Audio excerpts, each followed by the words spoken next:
Hello, hello, and welcome to today. We're going to be talking about what is normal for us and how does that impact how we live our lives. And I want to open this with a story, okay? Because I have somehow, and I don't know exactly how, but I have frequently found myself in rooms where I was surrounded by wealthy people, okay? Like millionaire wealthy kind of people, and I always felt very much like the odd one out because I was there on an economy class ticket in the brokest Airbnb I could find, a little bit, where the smell is like, oh, I really can't stay here too long because something in here is fishy. And so I would find myself, there was one time I was at this event, and there were just rich people everywhere, and they had paid plus $100,000 to even be in the room. Okay, and I was just kind of there, invited, and feeling like I did not belong, right? And so I would take the chair furthest away from the center stage. I would sit and kind of hide in a corner, and I would be like, ready to leave in case something happened that just felt like that information was not for me to have. And on one of these events, there was a couple there, and they were talking about, it was the last day of the event, and they were talking about, oh, what time they had to be at the airport the next day. And I thought I was being helpful and said, oh, but you can just go check with the reception because they have shuttle buses from the hotel to the airport. And they would probably know, depending on what time your flight is, they can probably let you know which shuttle bus would be the best one to take. And so then I'm sure that they can help you with what time you're going to have to leave compared to when you have to be at the airport. And I thought I was being really helpful. And you can kind of just see that their eyes kind of zoned out a little bit. And they were just kind of looking at me, and it's almost like the jaw dropped a little bit. And it took a second, and they looked at me, and then the lady, she was in a very kind voice saying, "We're flying private," as in private jet, as in you just gotta be at the airport before the flight takes off. You don't have to go through security, and you are not gonna take a freaking shuttle bus to go to the airport, right? And I felt in that moment just this very, very stark difference between where they were and where I was. And I did feel kind of embarrassed, right? I did feel embarrassed. And I think that's also a different thing. I don't think we need to be embarrassed about where we are. I think we just got to keep our eye on where we're going. But this experience taught me something, because when we're talking about identity shifting, stepping into the identity, become the kind of person who can da da da da da. We hear it a lot in these days in the personal development space when it comes to growing into wealth or success or whatever it is. Like, you have to learn more about who these people are who've already achieved it, and you have to start acting like them and feeling like them and doing like them, and this is all great. But I think there's something around how we don't fully understand when we're not yet there, and we don't fully have access to people who are there. We don't understand the details always, because there's no way that you would find a person who has a lot of wealth. You won't find them inconvenienced. And it's like a lot of people, when we're trying to, I hear a lot of entrepreneurs who are trying to sell their products and services to people that have a lot of money. And they're just so focused on, we can save you a lot of money. But someone who has already built a lot of wealth, they don't care about saving money if it is at the cost or the expense of their peace of mind, of their time, of their convenience. They would rather pay premium services. They would actually prefer to pay premium services if the service is good, if they don't have to be bothered, if they know that their phone is not going to be ringing, if they know that things are just going to be handled. And also, they would much rather put themselves into the bracket of premium, well taken care of, I invest in myself, that kind of category. They would way rather do that and be like, oh, I place myself in the box of someone who invests in myself, who spends more money on the things that have to do with me. I'd much rather do that. right? And of course, there are exceptions. There are stingy billionaires. We know that.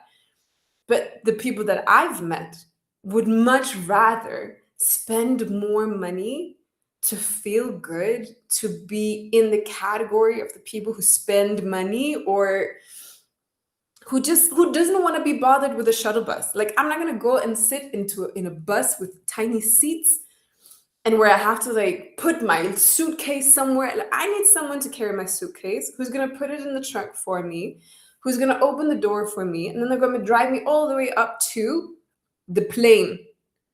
And then they're going to take it out and they're going to hand it over to the flight crew. And then all I have to do is walk up these cute little steps, right? People will spend hundreds of thousands of dollars doing that. And it took a couple of these encounters before I really understood the stark difference between people who are really, really wealthy and people like me who were not. And so a lot of it came down to the assumptions around spending money, the assumptions around, I hear so many people today, especially women, who are very quickly concerned with whether something is selfish. Oh, is it selfish of me to spend so much time on me? Is it selfish of me to spend so much time on my business? Is it selfish of me to spend this money on me or in my business? And I get it. Because we are trained to believe that to be a good woman, first of all, we're trained to believe that the number one thing in the world that we can achieve is marriage, which is, when you think about it, kind of hilarious, because that is literally just someone saying yes to getting the government involved with your relationship. That's basically what you're doing. Yes, I'm going to get the church and the government involved in my relationship, and I'm going to sign a document that says that you can now dictate my relationship. And that is the biggest goal for me in life, okay? That's basically what we're doing as a society. And then what we're doing is saying, I'm going to do everything that I can to change myself into the kind of person who's more likely to be chosen by a man who will then propose to me. And it doesn't, for some people, it's like, it doesn't even matter who this man is. It could be the guy who's working in the local grocery store or driving the taxi. And I'm not saying this to shade. I'm not saying there's anything wrong with grocery store guys or taxi guys. But you literally have aunties saying, oh, you shouldn't buy too much of an expensive car because then the driver that you hire to drive that car will be intimidated by you and your success, and therefore he's not going to want to marry you. And it's like, so it's okay. He doesn't have to want to marry me, right? We have other things in life that we can work on than having to get married. Now, if we just consider that, we're groomed and programmed in this way that marriage is the absolute epiphany. If you don't get married, it is, you're like a spinster and you've destroyed your own life. You've just wasted your life, right? That's what the programming says. And so women and people, I think men actually do too, mold themselves into being the kind of person that would be acceptable as a spouse, for someone to marry them. And then they have this personality that is the person that people would marry, and then there's the personality that is within themselves. And this is not the same person, okay? So the person who does get married has to keep these charades going forever until either they get divorced or die, right? It's like, I have to keep showing up as this person that I am not. And when you create this gap between who I really am and who I show up as, you're exhausting yourself. You're living according to values that are not yours. You are showing us up as a person who's not you. And so when someone says that they love you, they say that they love the person they think you are, not the person as you truly are. And then you're going to need therapy, right? Okay, I'm getting sidetracked a little bit. I'm sorry. But if you end up programming yourself to believing that you have to be a specific type of person, and that programming is being put in place and monitored and enforced by the society around us, then it makes sense that we will act and think and believe and make assumptions within this relatively small environment of what is possible for us. And so for some women, it's not possible for them to become highly successful because then they cannot get married. Right? Okay, that's going to be a different video. Sorry, I find myself running down the sidetrack. But the thing is, if you believe that you should give up success so that you can get married, it means that you will only operate within this tiny field, and you're likely only going to hang out with people that have the same beliefs. Now, if you're really, really lucky, and the same way that I've been really, really, really lucky is that someone kind of just came and picked me up. I was like, they took me here. Okay, we're going to take you and put you over here instead. And this is a new environment of people who think differently, who assume differently, who work differently. And I was moved from the little, a woman is selfish if she wants anything for herself. And then I was dropped here. A woman is selfish if she doesn't build wealth so that she can support her community and uplift other women. Right? And I was like, wait, what? What does that even mean? And there's just these groups of women who are like, do you see this world around us? This world around us is oppressing all of these amazing, incredible women. And the world around us only listens to money and power. And so how are we going to have any influence and make the world a better place for women if we refuse to build wealth and businesses and hire other women and grow and do all of these incredible things? It's like when you think that you're selfish for wanting to do anything for yourself or grow a business or do anything that's like passion driven. I'm so selfish. I want to fulfill my passion and my purpose, right? Selfish. Who benefits from that? The people that want you to feel like you shouldn't do big things. Those are the people that benefit from that, okay? Those are not your people. Those are not your people. And so I had to really be dragged and dropped into a very, very, very different environment where women were out making millions of dollars and they were doing it uplifting other women and helping other women to do the same. And I'm like, wait, something is very, very, very different. And I also started noticing that so many other assumptions that I had about what a good life is supposed to look like, what a good woman is supposed to be like, what I should feel like. I think so many women have accepted, people in general, okay, I'm very for women. I'm not only for women because this is actually for everyone. Most people have been conditioned to believe that they need to sacrifice and exhaust themselves in order to feel valuable of mediocre success. Okay. It's like the career ladder. You have to fight and fight and fight and accept poor bosses and bad bosses. And you have to accept being stepped on and overlooked for promotions for younger people because you're just really good at what you do and we need you and you're like a family for this business, but not too much also, right? And so I had bought into the game of I need to be completely exhausted in order to be a good, valuable member of society. And then I was dragged and dropped here to the women who were like, I deserve rest. I deserve retreats and vacations and expensive things and people who will drive my car for me and private jets and, good dinners and hanging out with my girlfriends and being spoiled. And I need all of this so that I can serve on the highest level in my business. So all of my clients benefit from me being rested, from my cup being full. And I'm like, wait a minute, that can't be right because I have been taught my whole life that I need to be drowning until I get retired. And then when I'm retired, I can enjoy my life. But then also when I'm retired, I don't know what to do with my time anymore because I've spent my whole life drowning myself in work.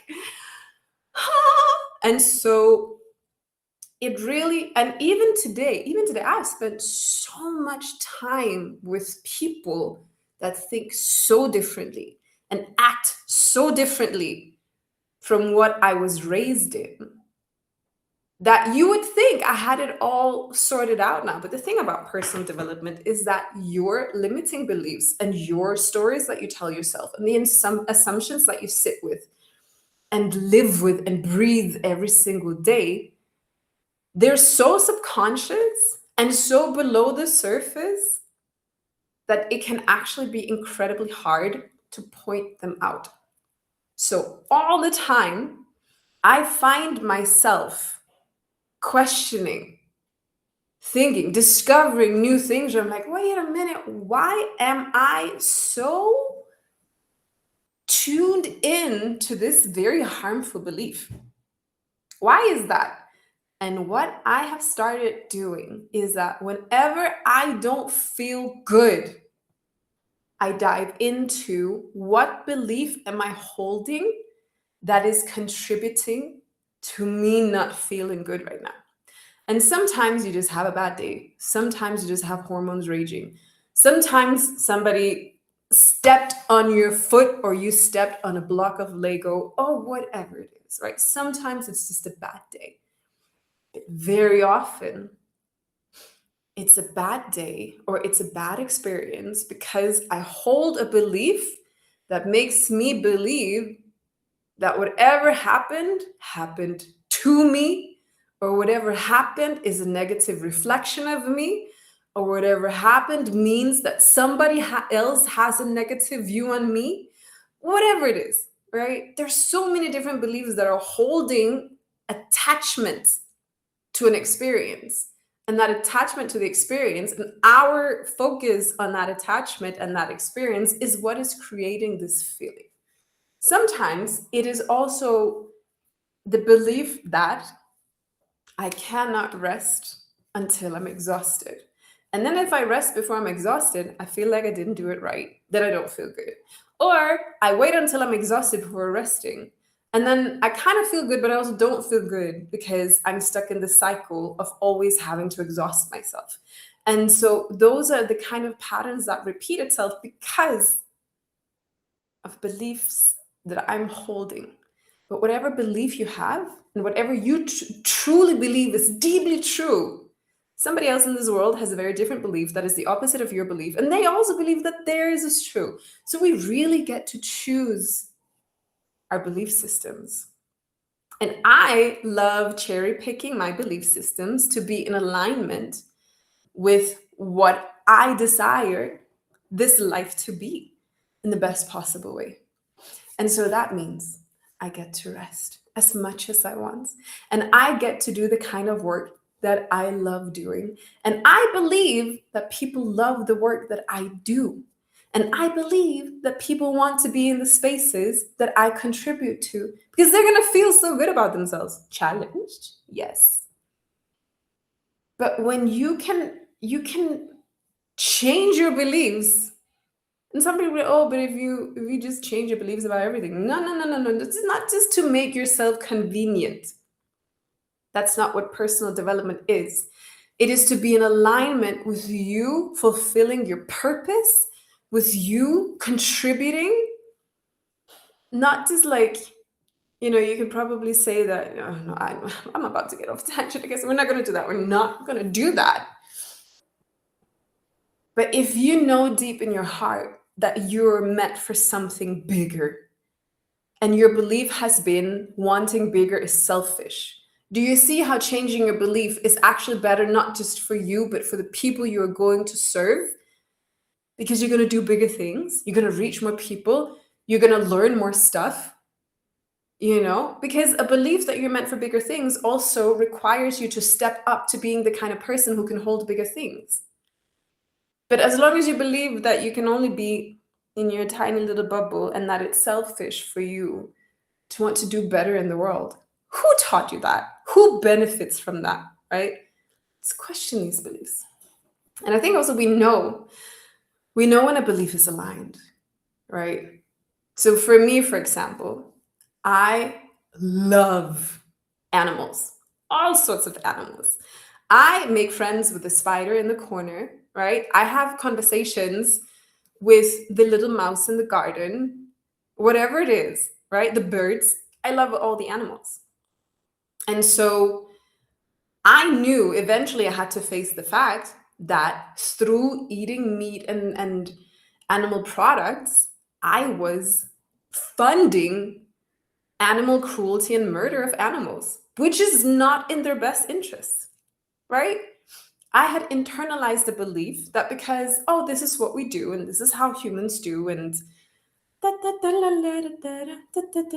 making up beliefs that I had been fed as a child. Grew up eating meat. Well, we gotta have pork for Christmas, right? Gotta have eggs for Easter. And so we just go about life not really thinking too much. But at some point, I was just confronted with the fact that I was putting my money into people's pockets who would then go and kill an animal that I said that I loved. Does not work. This is not to say to everybody to go vegan, right? Though we should, but it's not to say you have your beliefs, that's yours. If you don't have a desire to be kind to animals, if that's not important to you, go ahead, like, do you, right? You do you. This is not what this is. It's to show that what it was important to me and my value, and then my actions were like this, very, very different. They did not belong in the same bracket. And so I had to change my belief around it being normal to eat animal products. And I had to change a belief that because I kept telling myself, I can't give up cheese, right? I can't give up cheese. Can't give up butter. I'm Danish, right? I can't give up cream. I'm Danish. We need pastry, right? And so I kept saying that. And one day I was like, Rebecca, if you can't do simple stuff like not putting cheese in your mouth, what else are you telling yourself that you can't do? And that was a hard conversation to have with myself. But it had to be done. And so if your value is, I really want to uplift women, but everything you do has none of what you do has anything to do with that. Or you're like, oh, I just want to uplift myself and my bestie because we don't want to go big because that's selfish. It's like there's a dissonance, right? There's a dissonance between your value and your actions. And so we have to confront ourselves saying, okay, my value is here. This is what I know truly deeply in my heart is important. It's here. My actions are over here. What beliefs am I holding that is blocking these two from meeting each other? Because it's rarely the value that has to change, right? It's this one. It's the actions that have to change what we do so that we can be in alignment with our values. But there's a belief in there, in the middle, that is blocking it. And that belief could be, I don't deserve more. It's selfish to do this. I'm not meant to do that. It can also be very, very subconscious beliefs about what is in general possible. If you've only ever seen people fail on their businesses, you're going to find it hard to believe that you can succeed in yours. But if you're surrounded by people who have very successful businesses, it's going to be very hard to think that you will fail in yours, right? And so it's really about change. The belief is the belief. The belief is neither right or wrong. It's in alignment or it's not. And if it's not in alignment with your values, you have work to do on your belief. Because no belief in that sense is right or wrong. It just is. And so find people who hold the belief that is in alignment with your values and learn from them. Figure it out. Okay, I went a little bit on a rant. Might be Sunday. And also I think the dog food is starting to burn. So I gotta get off this call. Thank you for today. This is lovely. Let me know what you think. Little comment, direct message, whatever. Love to hear from you. Let me know if you have questions. If this made sense, if it didn't, I'm open, okay, for feedback. So thank you and have a beautiful, blessed Sunday. And I'll see you again soon. Bye.